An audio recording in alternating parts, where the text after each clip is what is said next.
Momen detik-detik drone FPV Rusia menghantam kendaraan lapis baja Ukraina ramai beredar di Telegram pada Minggu 7 Juli 2024. Sebelum diserang drone pengintai, Rusia menciduk lokasi dua kendaraan lapis baja Ukraina yang diparkir rapi. Dalam keterangan unggahan disebutkan drone FPV menghancurkan kendaraan lapis baja Kosak 2 di dekat desa Urozhaine, wilayah Donetsk. Drone pengintai merekam api yang berkobar hingga kepulan asap yang membumbung tinggi.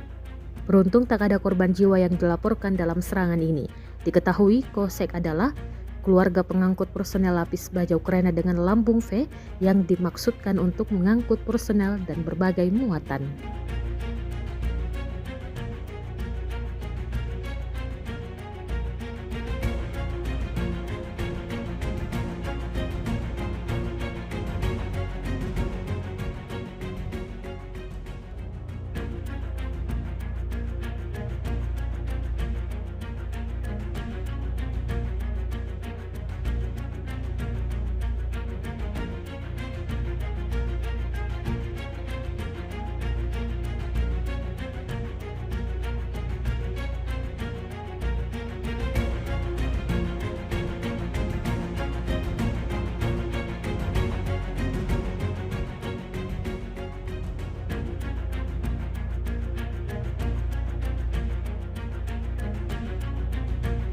Download Tribun X sekarang, menghadirkan lokal menjadi Indonesia.